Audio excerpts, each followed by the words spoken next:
The camera doesn't lie. On a quiet suburban street in Frederick, Colorado, a man stands outside his home, speaking calmly to reporters. His voice is steady, his posture relaxed, and at moments, he even smiles. Behind him, the house is silent. Inside, his pregnant wife and 2 young daughters are missing. Their names are Shanann Watts, Bella Watts, and Celeste Watts. And the man standing in front of the cameras, asking for their safe return, is their husband and father, Chris Watts. If they're out there, just come back. I need to see everybody. He looks directly into the camera as he says it. No panic. No urgency.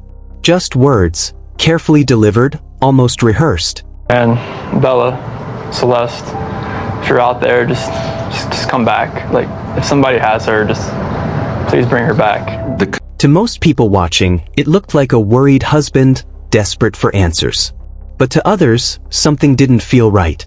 Because while the world was beginning to search for a missing family, Chris Watts already knew exactly where they were. And more importantly, he knew why they would never come back. What no one realized in that moment was that just hours before this interview, inside that same quiet home, something had happened that would shock the entire country. This wasn't a crime driven by rage. It wasn't a sudden loss of control. It was something far more calculated, far more unsettling. A perfect family, a hidden life, and a truth that would slowly unravel, piece by piece. This is the story of what really happened behind those doors, and how a man who seemed completely ordinary became the center of one of the most disturbing family crimes in modern history. Because sometimes the most dangerous person in the room is the one who appears the calmest. To understand how something like this could happen, you have to go back, before the headlines, before the investigation, before the suspicion, and look at the man at the center of it all. Chris Watts was born on May 16, 1985, in North Carolina. By most accounts, he was quiet, reserved, and unassuming. He wasn't the kind of person who drew attention to himself. He kept to routines, preferred structure, and avoided conflict whenever possible. Friends and acquaintances often described him as polite, soft-spoken, even passive. There was nothing in his early life that suggested violence. No criminal record. No history of aggression. If anything, he appeared predictable, someone who followed the rules, stayed in his lane, and lived a relatively ordinary life. That sense of normalcy only seemed to grow stronger when he met Shanann Watts. Shanann was, in many ways, his opposite. Outgoing, expressive, and highly social, she brought energy into his otherwise quiet world. The two met in the early 2010s and quickly formed a relationship that, from the outside, appeared stable and committed. They married in 2012, beginning what seemed to be a straightforward path toward building a family. Not long after, they relocated to Frederick, Colorado, a quiet, suburban community where life moved at a steady, predictable pace. It was the kind of place where people knew their neighbors, where nothing unusual ever seemed to happen. Together, they had 2 daughters, Bella Watts and Celeste Watts. By all visible measures, Chris embraced the role of father. Photos and videos showed him playing with his children, holding them, laughing with them. There were birthday parties, family outings, everyday moments captured and shared, snapshots of what looked like a happy, functioning household. Much of this image was reinforced online. Shanann was active on social media, frequently posting updates about their lives, family milestones, affectionate messages, and moments of gratitude. To anyone watching from the outside, the Watts family didn't just look normal, they looked ideal. Chris, in particular, appeared calm and dependable. He worked as an oil field operator, maintaining a steady job and contributing to the household. He wasn't flashy. He didn't seek attention. He blended in. And that was exactly what made everything that followed so difficult to understand. Because there were no obvious warning signs. No public breakdowns. No visible escalation. Just a quiet, seemingly ordinary man living a routine life with his wife and children. But as with many stories like this, the surface didn't tell the full truth. Beneath the carefully maintained image of stability, small shifts were beginning to take place. Subtle at first, almost unnoticeable. Changes in behavior. Changes in communication. Changes that, at the time, meant very little, but later would mean everything. If you looked at the Watts family from the outside, it was easy to believe everything was exactly as it should be. Much of that image was shaped by Shanann Watts herself. She was active, expressive, and deeply present online, sharing moments from their daily lives with a level of openness that made people feel connected to her world. There were videos of laughter in the kitchen, photos of family outings, affectionate posts about her husband, and heartfelt messages about motherhood. It wasn't just documentation, it was a narrative of love, effort, and resilience. Through her lens, the family felt alive, relatable. And at the center of that narrative was Chris Watts. He appeared in those posts as the calm, supportive husband. The quiet partner who showed up, helped out, and stayed consistent. In videos, he could be seen playing with his daughters, lifting them, laughing with them, engaging in small, everyday moments that felt genuine. I don't want him to really go in the ocean. Ready, set? Go. Ready, set? The pool opens in 2 weeks too. What's the degrees today? 85 last I checked. 120. Wow. No, CC. Yeah. CC, get girl. Oh God. Oh my gosh, are you kidding? She can climb that. There was no visible tension, no obvious distance. Just a father interacting with his children in ways that felt natural. Their daughters, Bella Watts and Celeste Watts, were the heart of it all.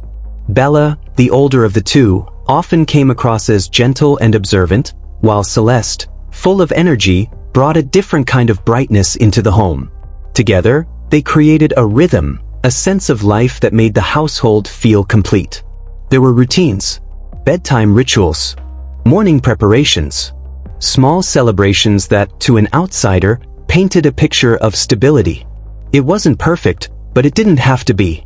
It felt normal. And that was enough. But behind that image, there were realities that didn't always make it into the posts. Financial pressure had been building for some time. The family had faced significant debt, including a past bankruptcy that lingered in the background. Expenses continued to rise, and while life appeared comfortable on the surface, maintaining that lifestyle required constant effort. For Shanann, this meant working hard, staying active, and pushing forward. For Chris, it meant staying quiet and internalizing.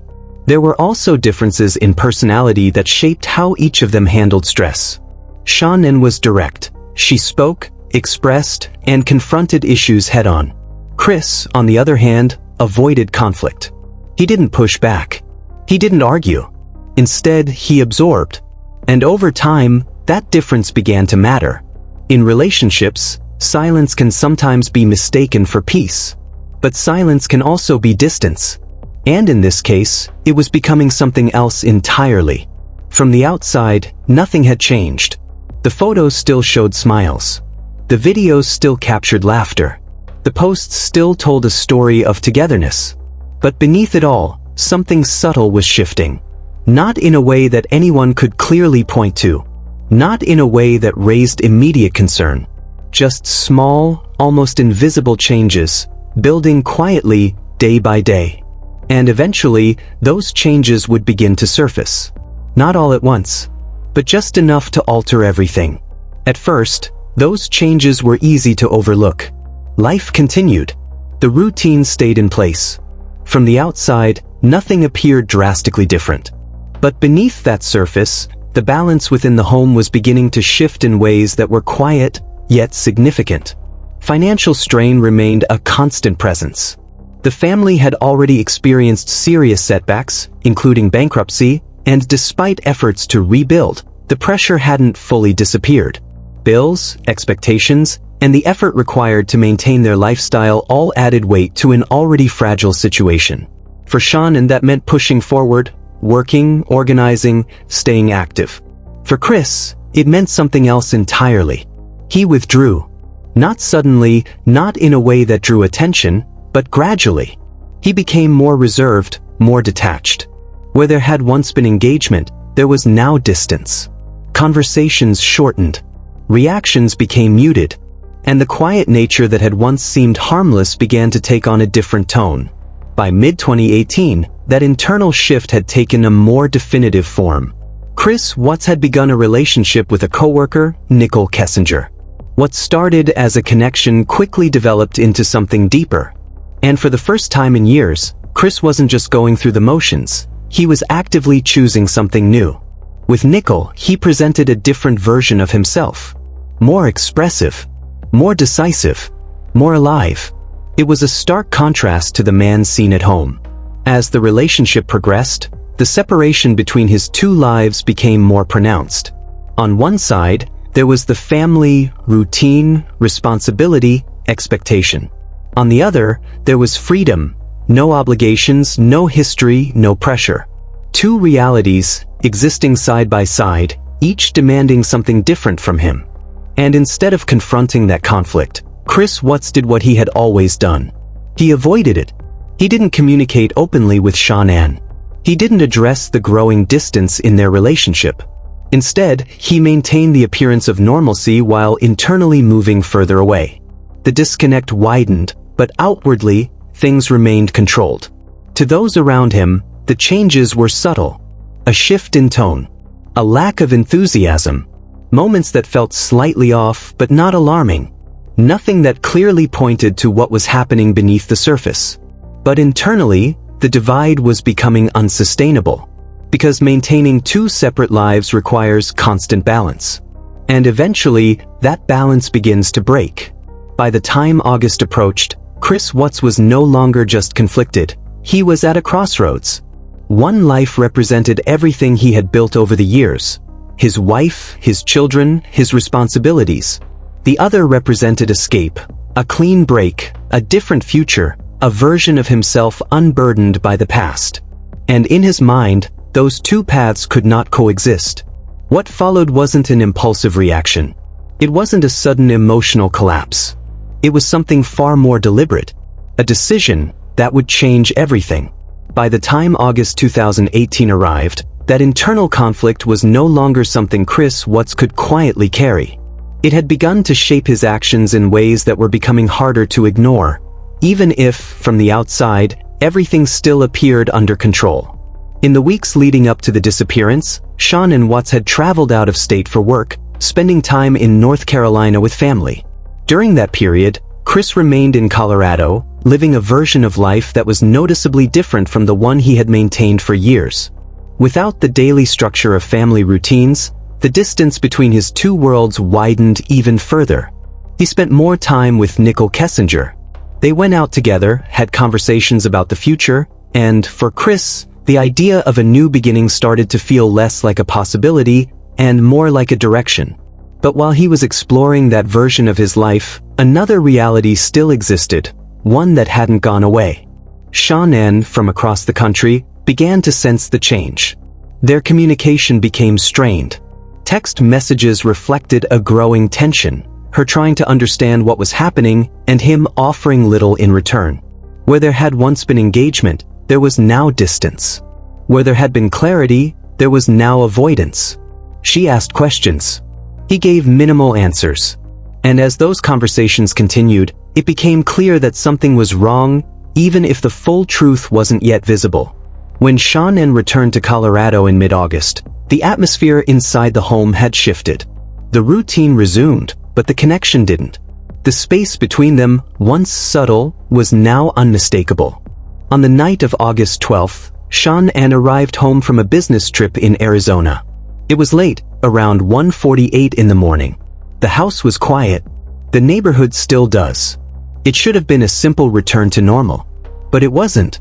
Because by that point, Chris Watts had already begun to act differently, not just emotionally, but practically. He had made arrangements at work that stood out, requesting to be at a remote job site the following morning. A detail that, at the time, meant nothing to anyone else, but would later become critically important. Inside the house, there were no witnesses to what happened next. No recordings. No immediate signs. Just a sequence of events that would only be understood much later, piece by piece. What is known as this? By the early hours of August 13th, something had taken place inside that home that would permanently alter the lives of everyone connected to it. And by morning, Chris Watts would walk out of that house and continue his day as if nothing had changed. No panic. No urgency. No outward sign of what had just occurred. But beneath that calm exterior, everything had already been set in motion. Because the final line had been crossed. And there was no going back. In the early hours of August 13th, while the neighborhood remained quiet and undisturbed, everything inside the Watts home had already begun to shift in a way no one outside could see. Shanann Watts had returned just hours earlier. It was the middle of the night, dark, still, and the kind of silence that usually signals rest. But inside the house, there was no sense of normalcy. Something had changed. The tension that had been building over weeks, even months, had finally reached a point where it could no longer remain beneath the surface. What followed would later be reconstructed through investigation, statements, and evidence. But in that moment, there were no witnesses. Only actions. Only decisions.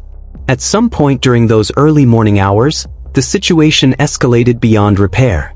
And by the time the sun began to rise, the outcome had already been sealed. Inside the home, the routines that once defined the family were no longer in motion. The laughter, the movement, the ordinary sounds of a household waking up, all of it was gone. In its place was a stillness that didn't belong. But outside, nothing appeared different. Neighbors went about their morning.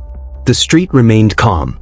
There were no alarms, no visible disturbances, nothing to suggest that anything unusual had taken place just a few feet away. And then, as the morning progressed, Chris Watts stepped out of the house. Chris Watts moved with purpose, but without urgency. There was no visible panic. No hesitation. He loaded items into his work truck, preparing to leave for the day. To anyone who might have seen him, it would have looked like any other morning, just another routine departure. But this was not routine, because by the time he drove away from the house, everything had already changed. The home he left behind was no longer what it had been just hours earlier, and the lives that once filled it were no longer part of that morning. As he made his way to a remote work site, he carried on as if the day had just begun. Calls were made. Messages were sent. Interactions continued. There was no outward indication that anything was wrong. And that was what made it so unsettling. Because while the rest of the world moved forward, unaware of what had happened, Chris Watts had already crossed a line that could never be undone. There was no immediate discovery. No sudden interruption. No moment where everything came to light. Instead, there was silence. A silence that would stretch on for hours, before anyone realized something was missing. At first, that silence didn't raise immediate alarm. Morning routines in quiet neighborhoods often pass unnoticed, and nothing about the Watts home, at least from the outside, suggested anything out of place.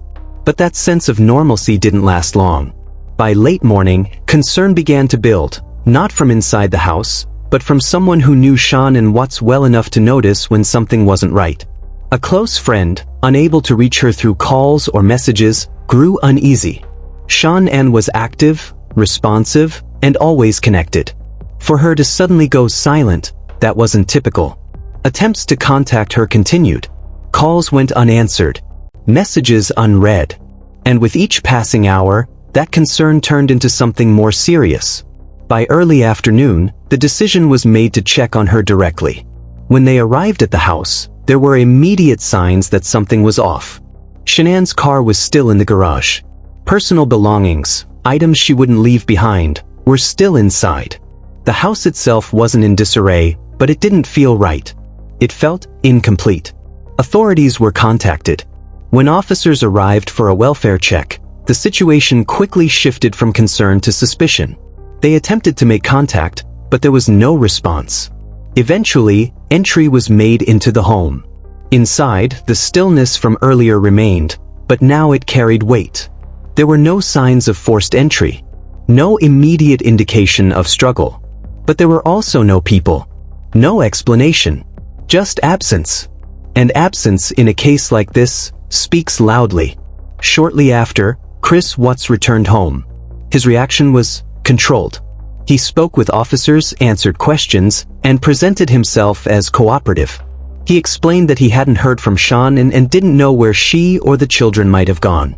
But as the conversation continued, small details began to stand out. His tone remained steady but lacked urgency. His responses were measured but vague. There was no clear direction, no strong attempt to push the search forward. To some, it felt like confusion. To others, something else. As the initial check turned into a developing case, the focus shifted quickly. What had started as a missing person's concern was now something far more serious. Because 3 people don't simply disappear without a trace, especially not from their own home. And as the hours passed, the questions began to grow louder. Where had they gone? Why had they left everything behind? And perhaps most importantly, why didn't Chris Watts seem more desperate to find them? The mystery was no longer quiet. It was building. And soon, the answers would begin to surface, in ways no one expected. As the search for Shanann Watts and her daughters intensified, the case quickly moved beyond the quiet streets of Frederick and into the public eye. News crews arrived. Cameras were set up. And with growing attention came a moment that would define how millions of people would see this case. Standing outside his home, speaking directly to reporters, was Chris Watts. He appeared composed, measured in both tone and posture. There were no visible signs of panic, no emotional urgency that one might expect from someone in his position. Instead, he spoke carefully, choosing his words, maintaining eye contact with the camera, and delivering what sounded like a plea. To somebody has her, just bring her back. Bring my kids back. On the surface, it seemed appropriate. A husband asking for help. A father hoping for answers. But something about it didn't sit right. As the interview continued, that feeling became harder to ignore. His expressions remained controlled, almost restrained.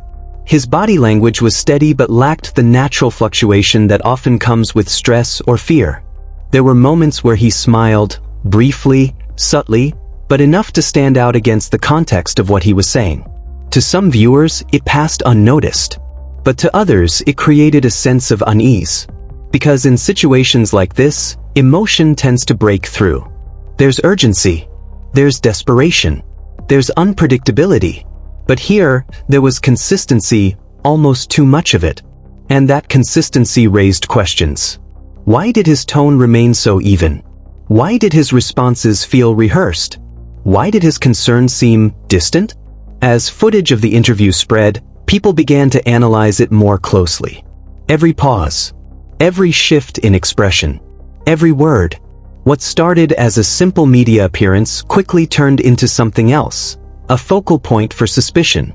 Behind the scenes, investigators were already working to piece together the timeline. They were reviewing movements, checking statements, and comparing details. And as they did, the gap between what Chris Watts was saying publicly and what the evidence was beginning to suggest started to widen. Because while he stood in front of cameras presenting himself as a concerned husband, there were elements of his story that didn't align.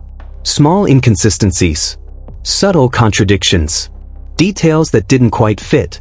And in cases like this, it's often not one major mistake that changes everything. It's a series of small ones that begin to add up. The interview, intended to reassure, had done the opposite. It didn't bring clarity. It didn't calm concerns. It introduced doubt. And once that doubt took hold, it didn't go away. Instead, it pushed the investigation forward, faster, sharper, and with a new focus. Because the more people watched that footage, the more one question lingered. Was this really a man searching for his family? Or a man trying to stay one step ahead of the truth? As that doubt began to take hold, the investigation moved with greater focus and urgency. What had started as a missing persons case was now shifting, subtly at first, but unmistakably, towards something more serious. Investigators began reconstructing the timeline with precision. Every movement, every interaction, every minute of that morning was examined closely. And as they did, the gap between what Chris Watts had said and what could be verified continued to widen. One of the first critical pieces came from next door. A neighbor, reviewing his home surveillance footage, invited officers, and Chris himself, to take a closer look. The camera, positioned toward the street, had captured activity outside the Watts home during the early morning hours. As the footage played, it showed Chris backing his truck into the driveway, something the neighbor noted was unusual. Inside the room, as everyone watched, there was a subtle shift. Chris stood there, arms folded, his eyes fixed on the screen. His posture tightened. His responses, when asked simple questions, became shorter and less certain. It wasn't what the footage clearly showed, it was how he reacted to it. And that reaction didn't go unnoticed. What's that? Nothing on there. You just have my camera. Lay down. Loaded my stuff up in my coolers, my water jugs, my book bag, my computers, some of the tools that I had from the toolbox. I knew I was going to have to do some pumping unit rubbers today. That's why I was out so far. Is this on continually Yep. recording? Yep. Well, It's not, is it motion or is it? Okay, so it's motion. Any motion event that happens, I get cars driving from this street, and this is him at 517.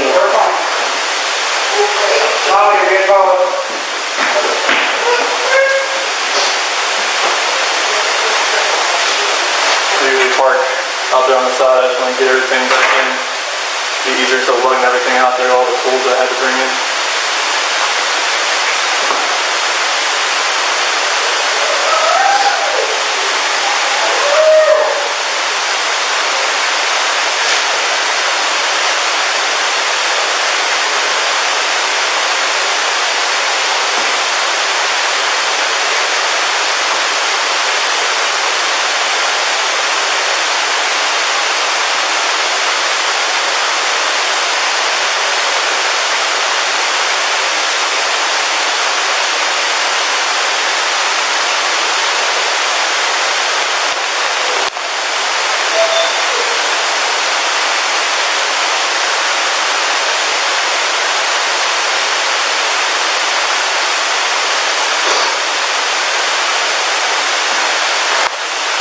What else can I do with this?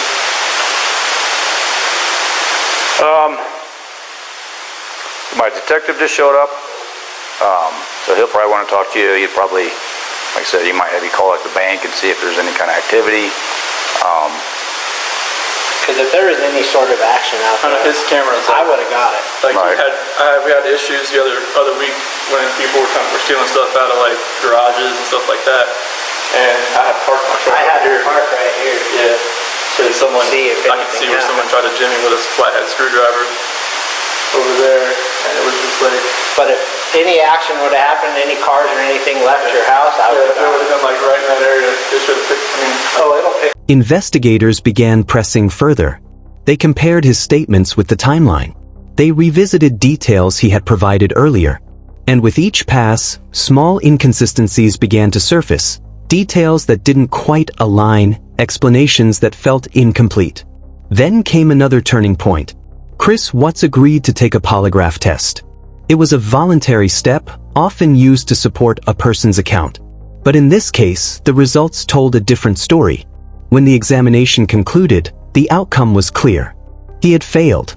In the quiet, controlled environment of the interview room, the tone shifted completely. The conversation was no longer about searching for a missing family, it was about confronting a growing body of evidence. Investigators didn't accuse him outright. Instead, they applied pressure strategically. They presented what they knew. They highlighted the inconsistencies. They created a space where maintaining the same story became increasingly difficult. And then, for the first time, the narrative changed. Chris Watts offered a new version of events. He claimed there had been an argument, that something had happened between him and Shanann Watts, that in a moment of emotional intensity, the situation had escalated beyond control. It was a shift, significant, but incomplete, because even in that version, there were gaps.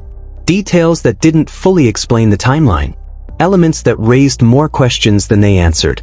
But the foundation had cracked. The calm, consistent story he had presented publicly was no longer intact. In its place was something uncertain, something that needed to be examined more closely. And once that first version changed, it became clear that more would follow. Because in cases like this, the truth doesn't always emerge all at once. It reveals itself gradually, layer by layer, as the pressure builds. And at this point, the pressure was no longer avoidable. The investigation had reached a turning point. The search was no longer about where Shanann and the children were. It was about what had happened to them, and who was responsible. At that point, the weight of the situation had become impossible to ignore. The inconsistencies, the failed polygraph, the growing pressure from investigators, everything was closing in at once. And inside that interview room, the version of events Chris Watts had tried to maintain was beginning to break apart. What followed was not a sudden outburst or a dramatic collapse. It was more controlled than that, more measured, a shift in tone, and then a change in story. Chris Watts began to speak again, this time offering a different account. He described an argument with Shanann Watts. A confrontation that, according to him, escalated emotionally. In this version, he claimed that Shanann had harmed their children and that his actions were a reaction to what he had witnessed. It was a statement that reframed everything, but even as it was delivered, it didn't fully resolve the questions surrounding the case. Investigators listened. They allowed the narrative to unfold. But the gaps remained. Because while this version introduced new details, it also created new contradictions. Timelines didn't fully align. Certain elements lacked clarity. And perhaps most importantly, the explanation didn't account for the full sequence of events that had already been partially reconstructed. Still, it marked a turning point. For the first time, Chris Watts was no longer maintaining the original story. He had moved away from complete denial and into something else, something closer to admission, but not yet the full truth. As the process continued, that initial version began to shift again. Details were revisited. Questions were asked differently. The pressure remained steady, consistent, and focused. And over time, the narrative changed once more, this time moving closer to what investigators had already begun to piece together through evidence and analysis. The controlled tone remained. The delivery stayed calm. But the content of what he was saying began to reveal something far more serious. What had been presented publicly, the calm interviews, the appeals for help, the composed demeanor, no longer matched the reality being uncovered behind closed doors. And that contrast was striking. Because throughout the entire process, Chris Watts did not present as someone overwhelmed by emotion. There were no visible signs of panic. No outward display of distress that matched the gravity of the situation. Instead, there was a steady, almost detached manner of speaking, as if the events being described existed at a distance. That detachment became one of the most unsettling aspects of the case. Not just what was being said, but how it was being said. By the time the questioning reached its final stages, the direction of the investigation was clear.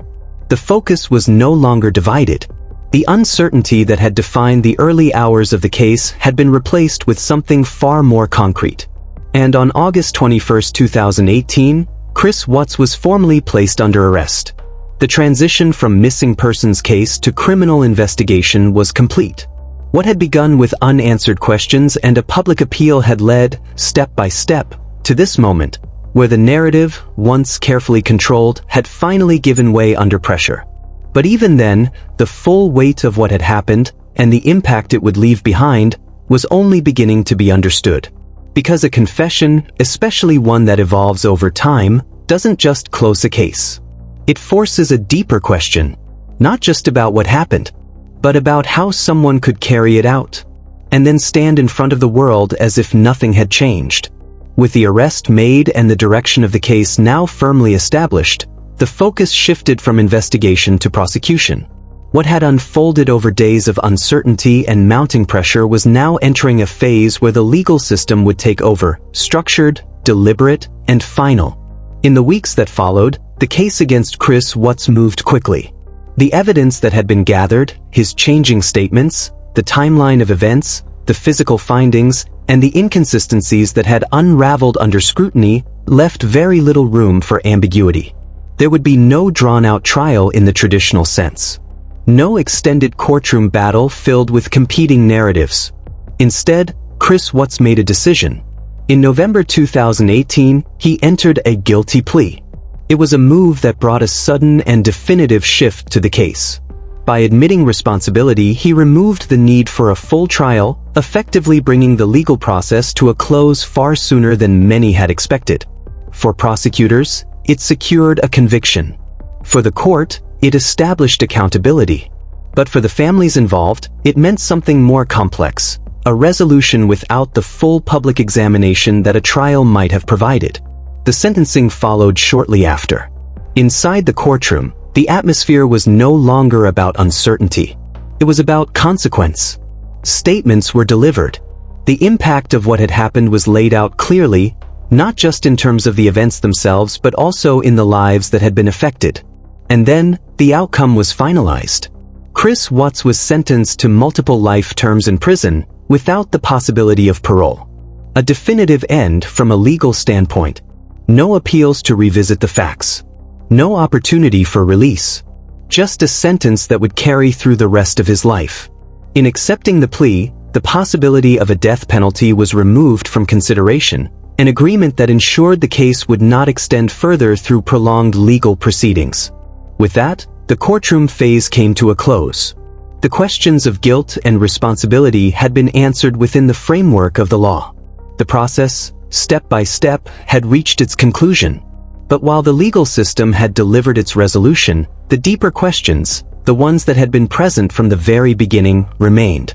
Because a sentence can define the outcome of a case, but it doesn't always explain it. And even with that legal resolution in place, the case didn't simply end there. Because beyond the courtroom, beyond the sentencing, there was still a question that refused to settle. Why? What drives someone like Chris Watts, a man who, by all outward appearances, lived a quiet and ordinary life, to make a decision so final, so irreversible? There was no single answer. No clear moment where everything suddenly broke. Instead, what emerged was a pattern. One that, in hindsight, revealed far more than it did in real time. Chris Watts was not someone known for confrontation. He avoided conflict, internalized pressure, and rarely expressed strong emotion outwardly. Over time, that tendency created a kind of emotional distance, not just from others, but from the reality of his own situation. Problems weren't addressed, they were absorbed. Decisions weren't discussed, they were delayed. Until they couldn't be anymore. By the time those pressures reached their peak, financial strain, emotional disconnect, and the pull of a separate life with Nicole Kessinger, he was no longer navigating a situation. He was trying to escape it. And in that mindset, the idea of starting over didn't come with compromise. It came with elimination, not driven by a visible loss of control, but by something far more unsettling, a controlled decision to remove what stood in the way of a different future. That's what made this case so difficult to process. Because there was no clear external trigger, no chaotic unraveling, no warning signs that, on their own, would have predicted what was coming. Just a gradual shift beneath the surface, hidden behind routine, silence, and the appearance of normal life. And that illusion is what left such a lasting impact. The idea that someone could stand in front of cameras, speak calmly, ask for help, while already knowing the outcome. That someone could maintain composure, follow routine, and interact with others, while carrying out actions that would permanently alter multiple lives. It challenges the way people understand behavior. It raises questions about how well anyone can truly know another person, and how much can remain hidden, even in the most familiar environments. But beyond the analysis, beyond the psychology, there are the lives that were lost. Shanann Watts, Bella Watts, Celeste Watts. A family that, to the outside world, represented something whole. Something stable. Something real. Their story didn't end because of chance. It ended because of a decision. And that's what lingers. Not just the events themselves, but the realization that behind ordinary appearances, something far more complex, and far more dangerous, can exist unnoticed. Because in the end, this wasn't just about a crime. It was about how easily the truth can be hidden in plain sight. And how, sometimes, the most disturbing stories are the ones that look the most normal at first glance. And even as this story comes to an end, what lingers isn't just what happened, it's how it happened. A quiet home. A familiar routine. A life that, to anyone looking from the outside, seemed stable, even ordinary. There were no obvious warning signs, no moment that clearly signaled what was coming. Just a series of small, almost invisible shifts, hidden beneath daily life, until it was too late to see them for what they truly were. And that's what makes this case so unsettling, because it forces a realization that's difficult to ignore, that sometimes evil doesn't announce itself. It doesn't always come with chaos or visible darkness. Sometimes, it exists quietly, behind smiles, behind routines, behind the image of a life that appears completely normal. And by the time the truth surfaces, the damage has already been done. But beyond everything, the investigation, the headlines, the analysis, this story belongs to the lives that were lost. Shanann Watts, Bella Watts, Celeste Watts. They were more than a case, more than a story. They were real people with real lives, and their absence is what gives this story its true weight. And as we reflect on everything that's been uncovered, everything that's been said, and everything that's been left behind, one truth remains clear. Some stories don't just inform us. They stay with us. If you want more real, detailed crime stories like this, told with depth, clarity, and respect, make sure you subscribe to Dark Crime Case Files, where no crime stays in the dark.